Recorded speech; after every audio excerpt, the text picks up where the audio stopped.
분들과 인사하겠습니다. 이렇게 인사하실까요? 주님이 오늘도 함께 하십니다. 네, 여러분 오늘은 우리 교회의 창립 기념 주일입니다.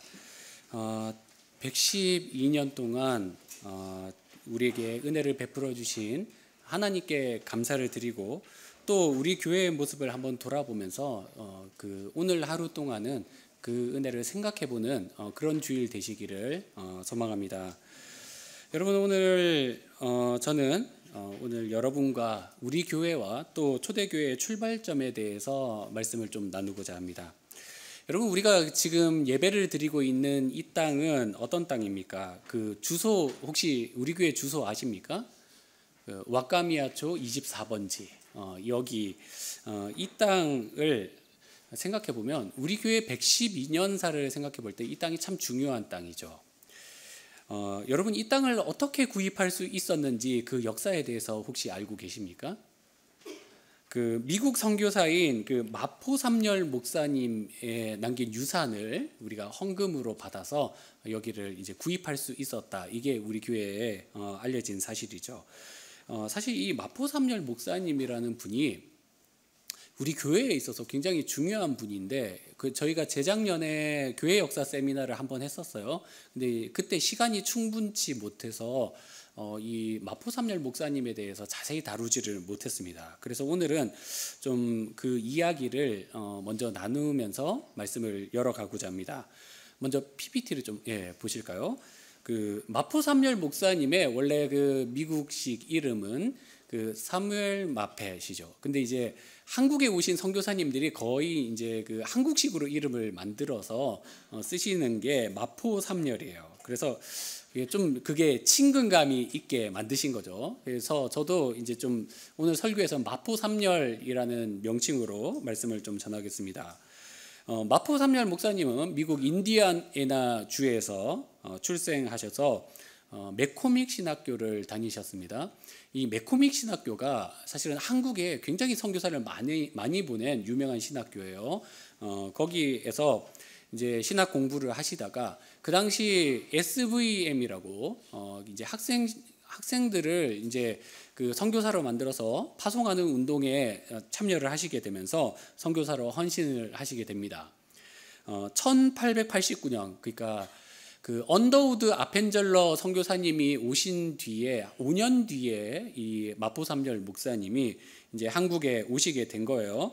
근데 이 목사님은 이제 주로 어디서 활동을 하시냐면 평양에서 활동을 많이 하시게 됩니다. 선교 초창기 때 이제 마포 삼열 목사님이 한 청년에게 세례를 주고 그를 개종을 시키면서 그를 이제 조사로 데리고 다녔어요. 조사가 이제 요즘식으로 말하자면 전도사인데 조사로 데리고 다닌 청년이 있었습니다. 그 사람이 누구냐면 우리 교회의 일대 목사인 한석진 목사님이에요. 그를 이제 세례를 주고 그를 양육을 하신 거죠. 그리고 이제 이후에 마포 삼열 목사님이 지도자 육성의 필요성을 느껴서 한국 최초의 신학교인 평양신학교를 이제 설립을 하시게 됩니다. 그때 이제 한석진 목사님도 그 학교에서 공부를 하셔서 이제 한국 최초의 7인의 목사, 졸업생 1회 졸업생인 거죠. 7인의 목사로서 이제 목사가 되셔서 그 이제 동경에 오셔서 우리 교회를 조직하는데 이제 일조를 하시게 된 거죠.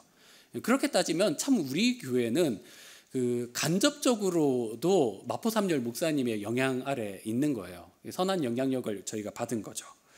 이후에 이 마포 삼열 목사님은 이제 평양신학교와 숭실대학교에서 계속해서 지도자 양성에 힘을 쓰십니다.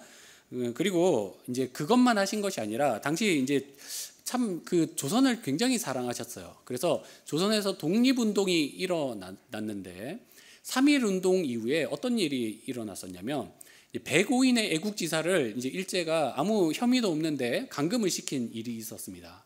거기에 이제 마포 삼열 목사님이 대항해서 이제 미국의 신문사들의 이제 이 일에 대해서 억울함에 대해서 알려달라고 기사를 보내기도 하고 그렇게 이제 한국을 위해서 애를 쓰셨어요. 그래서 이제 이에 대해서 그 1919년에 일본 아사히 신문에서는 이런 기사를 냅니다. 일본 입장에서 기사를 낸 거죠. 미국 선교사들은 겉으로는 사랑과 자비로 헌신하는 것처럼 보이지만 속으로는 정치적인 혼란을 충동하고 있다. 그 무리 중에 괴수는 마포삼열이라는 자다. 기독교인들은 예수에게 복종하듯이 그에게 복종하여 봉기를 일으키고 있다라고 이야기를 했습니다. 이제 이렇게 있다가 이제 1930년대에 이르면 이제 일제에서 신사참배 강요가 시작이 됩니다. 조선 총독부가 이제 신사참배를 아주 강력하게 밀어붙이는데 여기에 누가 반발을 했을까요? 당연히 이제 마포삼열 목사님이 반발을 하신 거죠. 그래서 이제 목사님은 신사참배는 국가에 대한 충성이 아니라 이것은 우상숭배다라고 이야기하면서 그것을 이제 강력하게 저지하려고 했습니다. 이러니까 이제 조선 총독부 입장에서는 어떻습니까? 이게 눈에 가신 거예요. 그래서 조선 총독부에서 어떤 일을 하냐면 당시에 흥룡회라고 하는 폭력 조직단에 이제 목사님을 암살하라는 지시를 내립니다. 참 다행한 게 뭐냐면 그때 조선 총독부에 있는 한 관리의 부인이 이제 일본인인데 그분이 크리스찬인 거예요. 그래서 이제 그 소식을 듣고 목사님에게 미리 이제 알려줍니다. 그래서 이제 목사님이 그 소식을 듣고 이제 간단한 옷까지만 챙겨서 도망을 이제 피신을 가시는 거죠. 근데 이제 얼마나 그게 급박했냐면 이제 부산으로 가서 요코하마에서 이제 미국으로 가는데 요코하마쯤에서 이제 전보를 날린 것을 가족들이 받아봤을 때야 아 목사님이 피신하셨구나라는 사실을 알게 된 거예요. 그 정도로 이제 급박한 상황이었던 거죠. 그 이후에 이제 목사님이 다시 한국으로 돌아오려는 시도를 여러 번 하셨는데 당시 일제의 탄압이 워낙 강했기 때문에 이게 허가가 나지 않는 거예요. 그래서 이제 결국은 한국으로 다시 돌아오지 못하시게 되었어요. 근데 여러분 여기서부터 좀 중요한 대목입니다. 이제 목사님의 가족들이 그 이후에도 한국을 위해서 굉장히 헌신을 많이 하셨어요. 신학교 교수님도 되고 또 의사가 되어서 진료도 해주시고 이런 이제 헌신을 하셨는데 목사님의 아드님들 중에 그 한 분이 이제 인터뷰를 하시면서 이런 이야기를 하셨습니다. 사실 이 마포삼열 목사님이 미국에서 별세하시기 전까지 굉장히 생활고에 시달리셨다라는 거예요. 목사님이 임종 전에 살았던 집은 굉장히 작은 집이었는데 이게 정식으로 번지가 등록되지 않은 아주 창고를 개조한 그런 허름한 집에서 사시다가 이제 세상을 떠나신 거죠. 여러분 한번 생각해 보십시오. 목사님에게는 한국에 이미 우리 교회 땅을 구입할 만큼의 이렇게 그 재산이 있었단 말이죠. 근데 본인을 위해서 사용하지 않고 그것을 그대로 두고 이것은 그 한국을 위해서 또 복음을 위해서 사용해 주기를 바란다라고 유지를 남기셔서 그것이 우리 교회의 헌금으로 왔단 말이죠. 그것을 생각한다면 참 감사한 일이지 않습니까? 우리 교회가 자리 잡기까지 오윤태 목사님을 비롯한 많은 신앙의 선배들의 헌신이 있었고 거기에 대해서 우리가 마포삼열 목사님의 희생을 기억하기를 소망합니다. 아멘이시죠? 예. 여러분 우리가 그 교회 부지에 대해서 조금 더 이야기를 나눴으면 합니다. 여러분 우리가 교회를 올 때 그 교회 간판 외에도 한 가지 우리가 항상 지나치는 데가 있어요. 위에서 오시든 아래에 오시든 말뚝같이 뭐라고 박혀서 설명이 되어 있죠. 혹시 뭔지 아십니까? 그 언덕에 대해서 설명이 되어 있어요. 유래의 자카라고. 거기에 대해서 혹시 여러분 설명 읽어 보신 적 있습니까? 거기 설명해 보면은 왜 여기가 유래의 자카인가? 뭐 중국의 매화로 유명한 곳에 이름을 따서 불렀다. 또 뭐 이렇게 다른 이름으로는 뭐 신자카나 와카미야 자카라는 이름도 있다. 뭐 이런 그 설명이 붙어 있어요.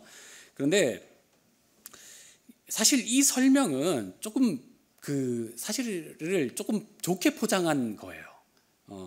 여러분 이 언덕이 왜 유래의 자카라고 불릴까요? 인터넷에 좀 찾아보면은 이제 이런 이제 여러분이 유래의 자카라고 소위 이제 여기 있는 한자가 아닌 보통 유령이라고 쓰는 한자를 검색해 보면 그 유래의 작가가 독교에 여러 곳이 있습니다. 그 중에 우리 교회가 있는 이 유래의 작가도 같이 포함이 돼요. 원래 명칭은 뭐라는 거예요? 유령의 언덕이라는 뜻을 가지고 있습니다. 그래서 이제 그 인터넷에서는 이제 어떻게 추측을 하냐면, 사진을 좀 넘겨주시면 좋겠는데요. 이게 그 옛날 지도입니다.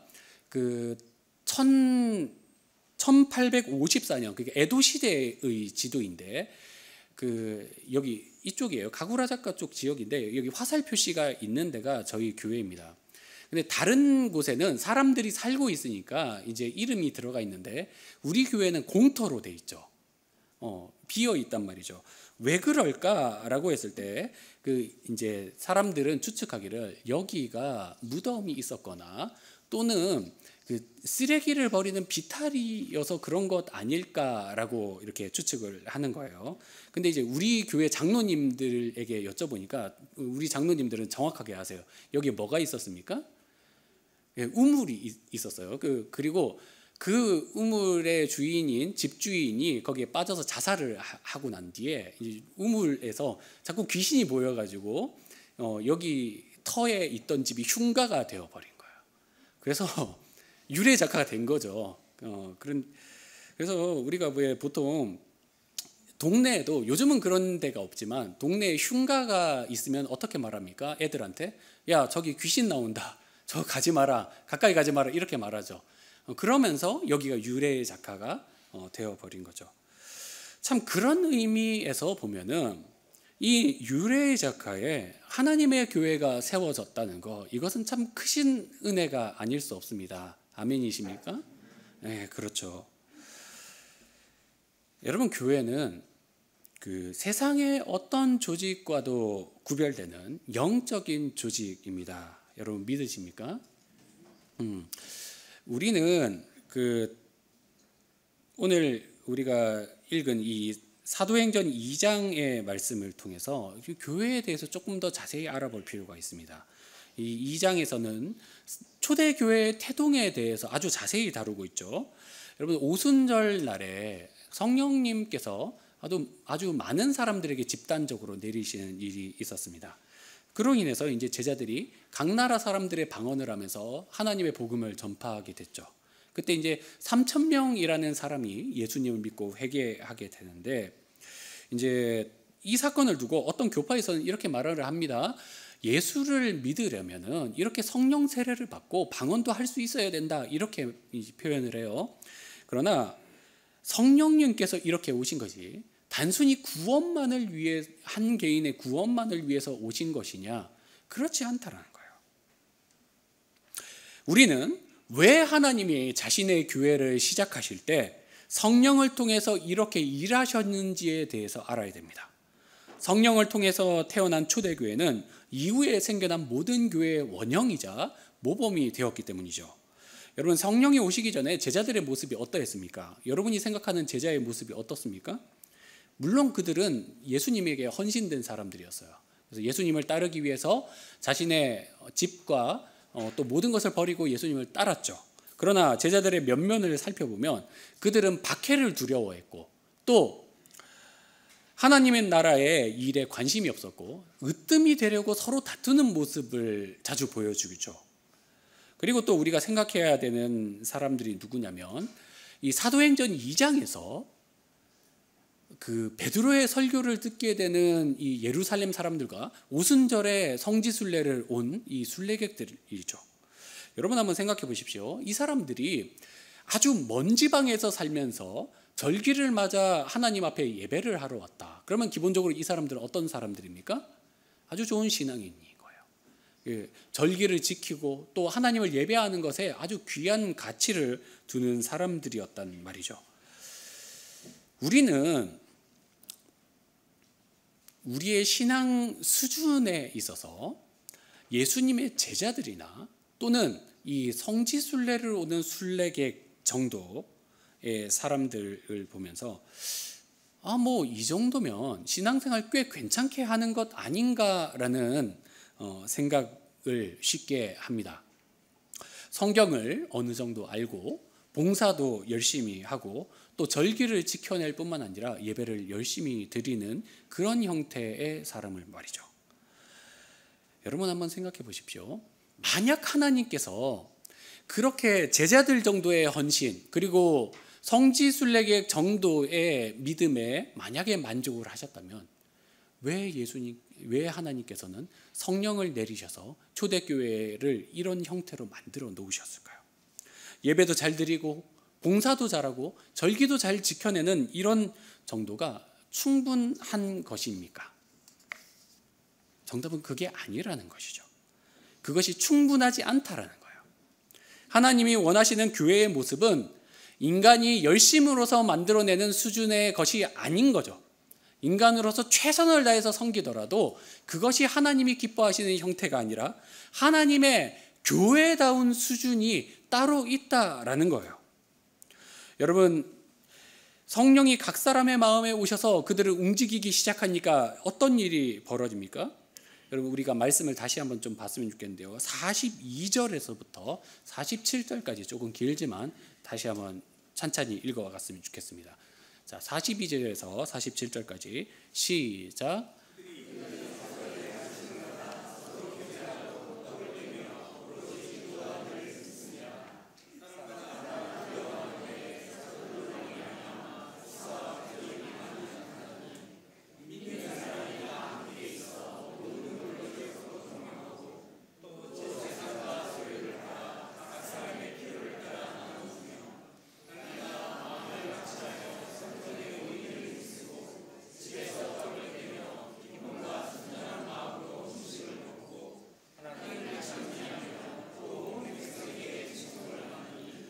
주께서 구원받는 사람을 날마다 더하게 하시니라. 아멘. 여러분, 어떤 일이 일어납니까? 사람들이 말씀을 배우기 시작하고 또 서로 정말 기쁨으로 교제하고 기도하고 기적들이 일어나고 서로의 물건을 나누어 주며 또 함께 모이기를 힘쓰며 하나님을 찬양하는 교회의 모습이 드러나는 거죠. 여러분, 그 일로 인해서 주변의 사람들이 하나님을 칭송할 뿐만 아니라 구원받는 사람들이 점점 늘어나는 은혜의 역사가 나타나는 거죠. 여러분, 43절을 먼저 보시면 43절에 뭐가 바뀝니까? 43절, 여기에 보시면 이전의 제자들은 핍박이 두려워서 또 사람이 두려워서 밖에 나오지도 못했단 말이죠. 그런데 성령이 오시고 나자 어떤 일이 일어납니까? 제자들이 사람을 두려워하는 것이 아니라 사람들이 예수님의 제자들을 보면서 두려워하는 거예요. 성령의 역사가 나타나니까. 또 제자들이 자기들이 잘났다고 내가 으뜸이다라고 서로 싸우는데 이후에 어떻게 됩니까? 서로의 필요를 위해서 자신의 물건을 팔아서 나눠주는 헌신자들이 되는 거죠. 여러분, 이런 일들이 어떻게 사람의 힘과 사람의 생각으로 되는 것이겠습니까? 성령 하나님의 역사가 있었기 때문에 가능한 일인 것이죠. 여러분, 여기서 우리는 교회의 중대한 특징을 한 가지 발견하게 됩니다. 그게 뭘까요? 한번 따라 하시겠습니다. 교회에는 성령 하나님의 다스리심이 필요합니다. 아멘입니까? 여러분, 성령 하나님의 다스리심이 있기 때문에 교회가 교회다워지는 것이고 세상의 다른 조직과는 구별되는 특징들이 나타나는 것이죠. 여러분, 많은 교회들이 처음에는 정말 아름답게 사역을 하다가 이후에 생명력을 잃어버리게 되는 이유가 무엇입니까? 그것은 성령 하나님의 다스리심으로부터 떠났기 때문인 거죠. 교회가 하나님의 말씀보다 사람의 욕심이 강해지고 하나님 나라의 선한 가치보다는 세속적인 가치가 강하게 드러날 때 성령님의 가르치심, 성령님의 통치하심이 점점 뒤로 물러나게 되는 거예요. 그러면서 어떻게 되는 겁니까? 교회의 생명력이 사라지는 거예요. 교회의 생명력이 사라지기 시작하면 어떤 일들이 벌어집니까? 바로 사사기에서 나오는 일들이 벌어지는 거예요. 사사기의 이스라엘 백성들이 어떻게 살았습니까? 여러분, 한번 따라 하시겠습니다. 다스리는 자가 없어서 제멋대로 행동했다. 여러분, 사사기의 핵심 문장 아닙니까? 왕이 없으므로 백성들이 자기 소견에 옳은 대로 행하였더라. 그러니까 하나님의 다스리심을 등한시하고 살았더니 이스라엘의 영적 생명력이 사라지는 거예요. 사사시대를 보면 믿는 자가 안 믿는 자처럼 살고, 또 도덕이 땅에 떨어지고, 옳은 일을 하는 사람들을 적대시하고, 그걸 오히려 방해하는 일들이 빈번하게 일어나는 거죠. 오늘날 교회들에 이런 일들이 참 동일하게 일어나지 않습니까? 성령의 다스리심에서 벗어나서 교회에서 멋대로 행동하고 교회의 질서를 무너뜨리는 사건들이 일어나고 있지 않습니까? 처음에는 사실은 기도를 그저 게을리하는 정도에서 시작이 됐겠죠. 그러나 점점 판단과 행동에서 하나님의 선하신 원칙들이 배제되기 시작하고, 그게 도가 지나치게 되는 것이죠. 교회 안에 하나님의 인정을 바라는 것보다 사람의 지지와 사람의 칭찬, 그리고 힘을 바라는 사람들이 점점 많아지는 거예요. 결국 성령의 다스리심을 떠나는 그런 교회가 되어버리고 마는 것이죠. 여러분, 목사님들이 자주 이런 이야기를 하죠. 아주 잔소리처럼. 여러분, 매일 성경 읽으십시오, 매일 기도하십시오, 이렇게 이야기를 합니다. 왜 그런 이야기를 할까요? 뭐 성경 몇 독씩 하라고, 뭐 진도 빼라고 그렇게 이야기하는 것이겠습니까? 이게 아닌 거예요.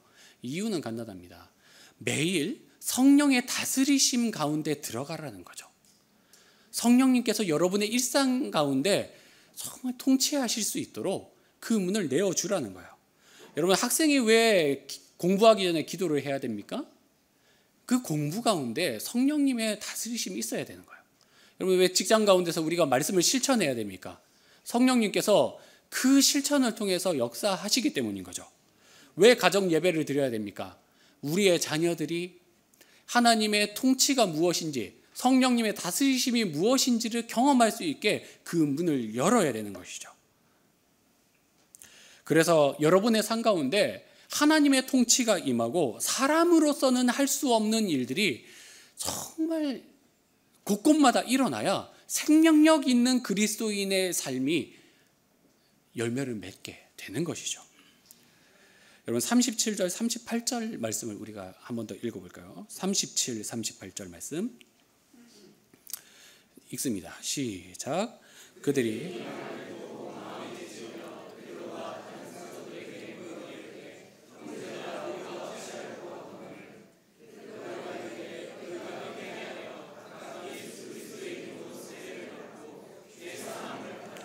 그래야면 성령의 선물을 받으리니. 아멘. 여러분, 어떤 말씀입니까? 이 말씀의 키워드는 바로 회개입니다. 여러분, 그 평양 대부흥의 예를 한번 좀 들어볼게요. 옛날에 그 평양에서 사경회가 열렸습니다. 말씀을 읽고, 이제 요즘으로 치면 부흥회죠. 말씀을 읽고 기도하는 그런 모임이 있었습니다. 그때 사실 마포삼열 목사님도 계시고 수많은 미국 선교사님들과 영적인 거장들이 다 거기에 모였어요. 그런데 문제는 뭐냐면 며칠 동안 말씀을 읽고 기도도 하는데 성령의 역사가 보이지 않는 거예요.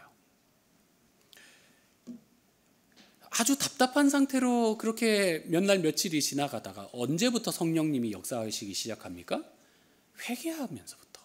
회개하면서부터 그 문이 열리고 성령님이 아주 폭발적으로 임하시는데, 그때 어떤 일이 일어납니까? 그때 많은 사람들이, 그 평양에 있는 많은 사람들이 예수님을 믿기 시작했고, 술집들이 문을 닫기 시작했고, 그 유명한 평양의 기생들이 자신의 직업을 이제는 벗어던지고 다른 일로 직종을 전환을 하는 거예요. 여러분, 그 열기가 이제 서울로 퍼지고 전국으로 퍼지면서 많은 그리스도인들이 주님께로 돌아오게 됩니다. 초대교회도 마찬가지인 거예요. 초대교회도 오순절에만 성령님이 오시고 끝이냐? 그게 아니라는 거예요.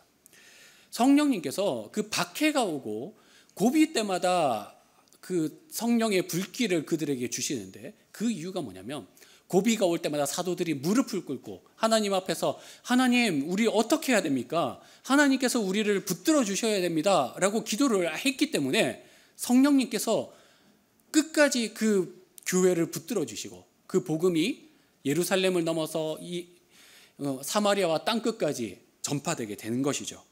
여러분, 회개와 성령의 다스리심은 뗄래야 뗄 수 없는 것입니다. 여러분이 만약에 하나님의 입장이라면 어떻겠습니까? 하나님 앞에 회개하고 겸손하게 하나님의 은혜를 구하는 사람에게 왜 하나님께서 은혜를 주시지 않겠습니까? 교회 공동체가 회개하고 주님 앞에 주도권을 드리면 당연히 하나님께서 생명이 넘치는 은혜를 허락해 주시는 것이죠. 여러분, 오늘은 우리 교회의 112주년 기념주일입니다. 교회의 생일인 것이죠. 그러나 그럼에도 우리의 마음이 그리 기쁘지 않은 이유가 무엇이겠습니까? 오늘 이 강단에 부목사인 제가 설교할 수밖에 없는 이 상황이 참으로 우리의 마음을 참담하게 만들고 있죠. 저는 오늘 이 설교를 준비를 하면서 정말 제 마음속에 차라리 이 설교를 누가 대신해 주었으면 어떨까 하는 마음까지도 들었습니다. 물론 우리는 이 시간이 하나님의 선하신 계획 가운데 이루어지는 연단의 시간이라는 것을 알고 있습니다. 그럼에도 우리는 다시 한번 되돌아봐야 됩니다. 무엇이 우리 교회의 상황을 여기까지 몰고 왔는지 말이죠. 그것은 성령의 다스리심이 아닌 인간의 욕심과 거짓이 이 말씀을 선포할 강단을 흔들고 은혜의 역사를 막아선 것이죠. 여러분, 이런 일이 어떻게 하루아침에 일어날 수 있겠습니까? 야고보서 1장 15절에서는 이렇게 말합니다. 욕심이 잉태한 즉 죄를 낳고 죄가 장성한 즉 사망을 낳느니라. 만약 우리가 성령의 다스리심을 사모하며 날마다 말씀 앞에서 자신을 쳐서 복종시켜 왔다면 과연 우리 교회가 여기까지 왔을까요? 성령의 뚜렷한 역사가 교회 안에 일어나지 않는데, 교회가 세속 가운데 물들어가고 있는데, 신앙생활을 해도 아무런 은혜가 없는데, 교회 안에 참된 헌신이 사라져가고 있는데 우리는 그것을 너무 자연스럽고 당연한 것인 양 여기며 살아오지는 않았습니까? 그러나 여러분 잊지 마십시오. 성령의 역사가 없으면 죄가 치고 나옵니다. 반대로 성령의 역사가 시작이 되면 죄로 물든 땅이 정화가 되고 많은 이들이 주님 앞에 다시 회개하게 되는 것이죠. 여러분, 이스라엘의 역사가 그것을 말해주고 하나님께서 우리에게 지금도 역사하고 계신 것입니다. 여러분, 그렇다면 우리는 어떻게 해야 되겠습니까? 112번째 생일을 맞이한 우리 동경교회는 무엇을 통해서 이 상황을 이겨나갈 수 있을까요? 그 첫 번째는 성령의 역사가 없는 것을 이상하게 여겨야 합니다.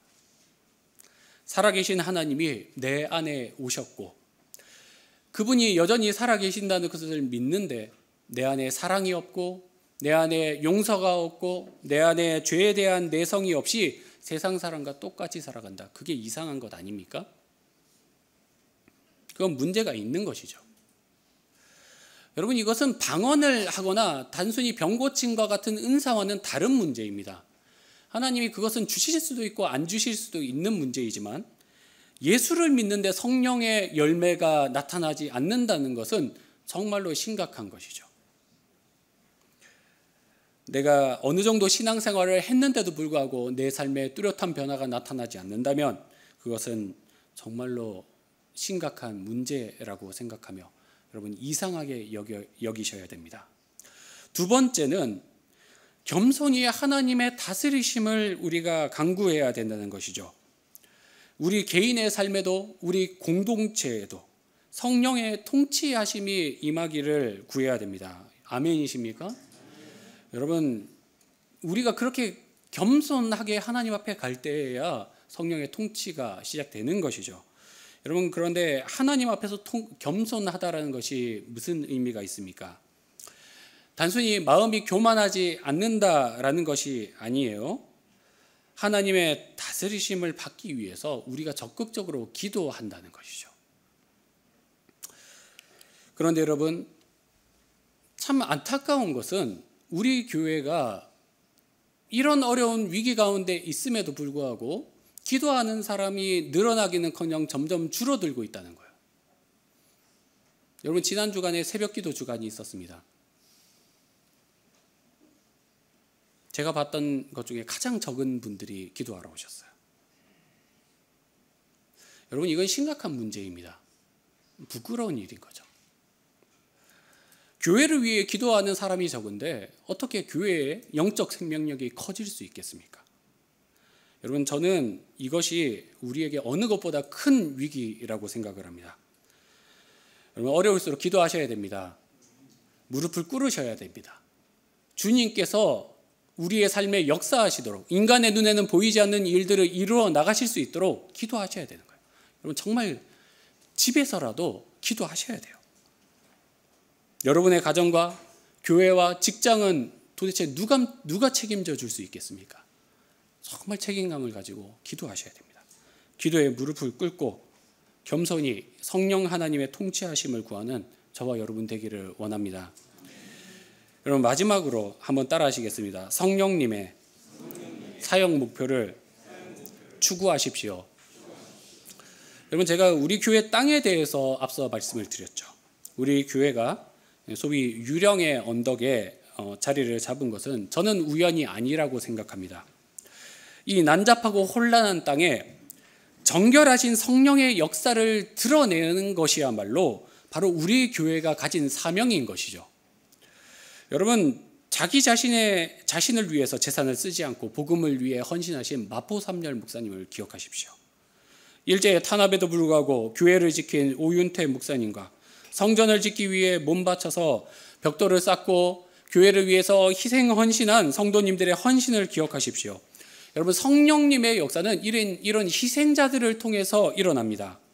우리가 자신의 뜻을 굽히지 않고 고집을 부린다거나 나에게 조금이라도 손해나는 것을 두려워한다면 어떻게 주님의 교회에 하나님의 역사가 일어날 수 있겠습니까? 우리 하나님께서 유래의 작가의 성전 부지를 사고 교회를 건축해 나갈 때 어떤 꿈을 가지셨겠습니까? 이 유령의 언덕이 성령의 언덕으로 바뀌기를 원하지 않으셨겠습니까? 이 혐오스럽고 난잡한 땅에 성령의 다스리심을 따라 정결하고 사랑스럽고 은혜로운 장소가 되기를 주님께서 원치 않으셨겠습니까? 사랑하는 여러분, 저는 지금도 하나님의 꿈이 사라지지 않았다고 믿습니다. 여러분도 믿으십니까? 그렇다면 여러분, 저를 따라 하시겠습니다. 유래의 작가가 세례의 작가로 바뀌기를 원합니다. 아멘. 말씀의 결론을 맺겠습니다. 우리 교회는 자랑스러운 역사가 많이 있습니다. 민족의 위기 속에 독립운동의 선봉이 되고 일제의 탄압 속에서도 믿음을 지켰습니다. 해방 후에는 어머니 교회가 되어서 동경 땅의 많은 교회들의 개척을 도왔습니다. 많은 일본인들에게 복음도 전했습니다. 이제는 우리가 역사의 한 페이지를 써내려 가야 될 때입니다. 그러나 교회의 사역은 단순히 사람의 힘만으로 되는 것이 아니죠. 성령의 통치 가운데 들어가야 교회가 교회다운 사역을 할 수 있게 되는 것입니다. 성령의 통치하심을 구하며 다시 한번 교회의 본질을 회복하기를 원하는 여러분에게 주님의 은총이 임하기를 축원드립니다. 기도하겠습니다.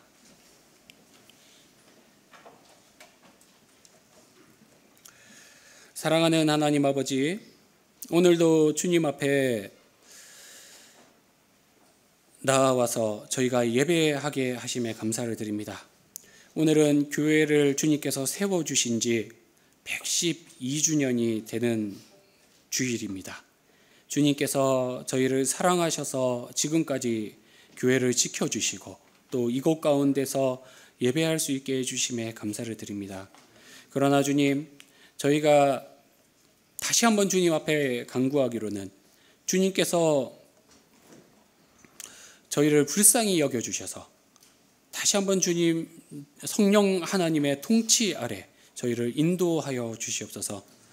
저희가 잃어버린 교회의 본질을 회복할 수 있게 해주십시오. 저희 자신 안에 있는 세속의 물결을 벗어 던지고 오로지 성령 하나님의 통치 아래 들어갈 수 있도록 자신의 고집을 꺾고 하나님의 뜻만을 추구하며 나아갈 수 있도록 선하게 저희를 인도하여 주시옵소서. 감사를 드립니다. 사랑이 많으신 예수님의 이름으로 기도 올려드립니다. 아멘.